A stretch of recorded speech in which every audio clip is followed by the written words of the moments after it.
Asambleísta Marco Murillo.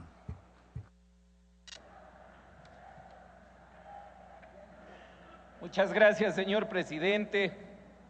Quiero en esta mañana saludar a mis compatriotas y sobre todo de la provincia de Chimborazo, que se encuentran aquí presentes, de la Cemento Chimborazo, como también de Guapán y de la Holcim, que se encuentran aquí presentes. Y más allá de las Navidades y temas que a lo mejor nos pueden motivar, creo que el derecho debe primar como una primera situación. Se ha dicho que este derecho fundamental, ya lo relataba, que hemos mantenido con los jubilados de estas empresas cementeras, pues claramente ya se han notado, 110 personas ya han fallecido solamente, señor presidente y colegas asambleístas, mientras se tramitaba una acción constitucional en la Corte Constitucional. Por lo tanto, imagínense lo que están sufriendo, las consecuencias estos trabajadores que lastimosamente no han sido tratados como se debe, a pesar de existir una ley que fue emitida el 21 de marzo de 1989, que ya, como señalaba los compañeros, determinaba 2 centavos de sucre por cada kilo de cemento, pero también posteriormente debió esto ser añadido casi directamente, como la Corte Constitucional lo señala, colegas asambleístas. Esto ya está determinado por la Corte Constitucional y eso lo determina también la Constitución. Pero vamos a ver lo que dice la Constitución en el artículo 33. ¿Qué dice la Constitución? En primera instancia, garantiza el derecho al trabajo, retribuciones justas y desempeño de un trabajo saludable. Pero el artículo 326 determina en la parte pertinente, en el numeral 3, en el caso de duda de alcances legales, estas se aplicarán en el sentido favorable a los trabajadores. Y eso es lo que hace la Corte Constitucional, diciéndoles, en este caso, dándoles la razón a los trabajadores de Holcim, diciendo que anteriormente era 2 centavos de sucre y ahora les corresponde 2 centavos de dólar. Inclusive, ya le dispone la Corte Constitucional el pagar más de 86 millones de dólares a esos trabajadores de la Holcim. Y este ejemplo de la Corte Constitucional y de esa aplicación debió darse también ya para el resto de empresas cementeras, si realmente estamos viviendo en un estado del buen vivir. Se supone que los trabajadores en un estado del buen vivir, del summa causa, pues deben ser la prioridad. Y a veces no entendemos, y ahí quiero hacer una reflexión, a veces que vale la pena señalar.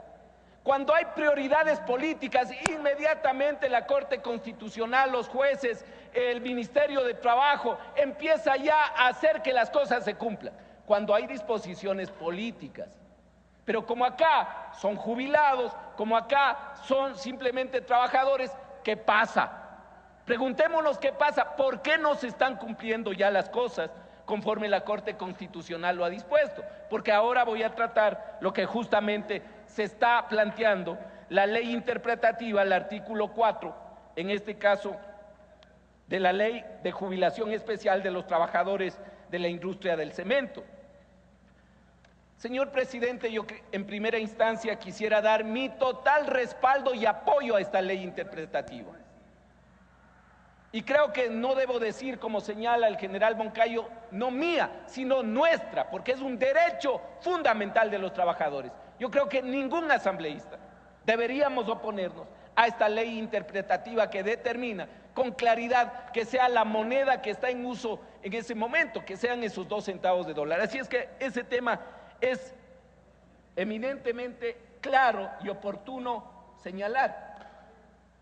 Pero, señor presidente, hay otros temas que me dejan bastante preocupados. Primero, el cumplimiento de la sentencia, el dictamen de la Corte en torno a esa acción de protección, porque aparte, las empresas, como ya señalaron los dirigentes de las organizaciones de los trabajadores y jubilados, pues luego vienen estos empresarios, entre comillas, a decir nuevamente a la Corte que nulite esos temas. Y la Corte se ratifica y les dice, eso ya resolvimos, por lo tanto, conforme dice en la Constitución, en el artículo 326, los trabajadores, en el caso de duda, pues los trabajadores serán beneficiarios de los derechos fundamentales en torno a la aplicación de las leyes y, por supuesto, de la justicia.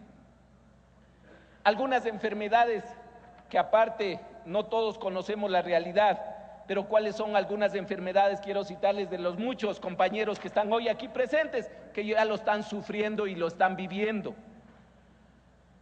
La silicosis es una fibrosis progresiva, es uno de los elementos más importantes de los cuales sufren los trabajadores del cemento. Enfermedades del aparato respiratorio, trastornos digestivos, enfermedades de piel, trastornos reumáticos y nerviosos, trastornos en el oído y de la vista, y sobre todo, como algunos relataban en los diálogos que teníamos, inclusive mutilación por distintos trabajos que son de carácter peligroso, con lo que tienen que trabajar ellos. Por lo tanto, yo quisiera poner un tema más al debate que tenemos que solucionar jurídicamente, legalmente, lo que los trabajadores han señalado. ¿Qué va a pasar con la jubilación especial para los tercerizados y subcontratados, que en este caso quedarían fuera?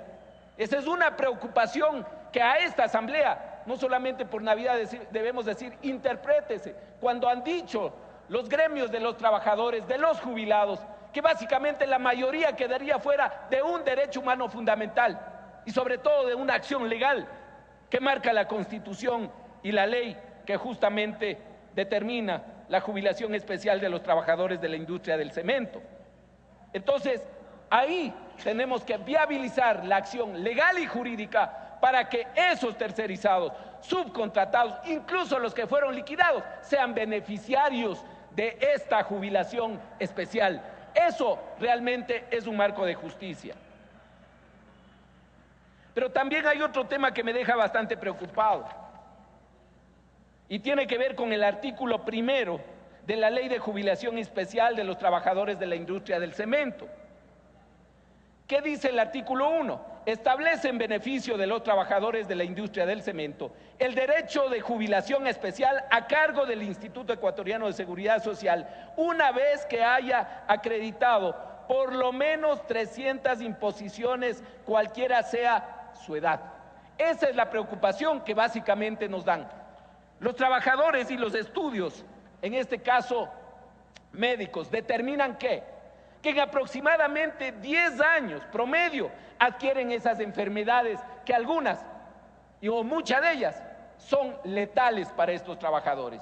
Entonces, algunos trabajaron 10, 15, 20 años, pero este marco jurídico, realizado con buena intención en 1989, pues dejaría fuera a casi la mayoría de los que ya están aquí y están jubilados, porque básicamente le pide 300 imposiciones, cualquiera sea su edad, cuando la ley tiene vigencia simplemente 25 años y muchos de ellos han laborado casi toda su vida antes de que haya la ley.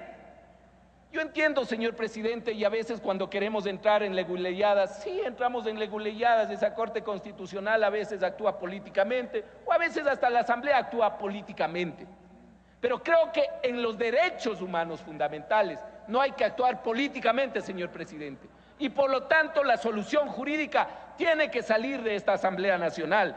Por lo tanto, yo plantearía, señor presidente, que al menos conforme los estudios médicos lo determinan, conforme la situación de estos trabajadores según la situación y condición de trabajo lo determinan, pues en el segundo informe, o viendo la viabilidad inclusive de una reforma que hagamos a esta ley especial de jubilación de los trabajadores de la industria del cemento, determinemos con claridad que todos, cada uno de los trabajadores, sin importar el año, sean beneficiarios de esa jubilación especial porcentualmente, porque ese recurso no es del Estado ni de la empresa. Ese recurso que determina la ley, que se cobre 2 centavos, en este caso de dólar, le corresponden a esos trabajadores. Si es de darle 2 centavos más, hay que darle 2 centavos a esos trabajadores. Y si no, realmente estaríamos complicando la situación grave que tienen estas personas jubiladas y estos trabajadores. Yo creo que por un espacio de justicia, señor presidente, y reivindicando los derechos de los trabajadores con justicia, hay que hacer esa reforma. Primero apoyar esta reforma, esta ley interpretativa, pero reformar de carácter integral para que se beneficie a todas esas familias de los trabajadores de las industrias del cemento. Muchas gracias, señor presidente.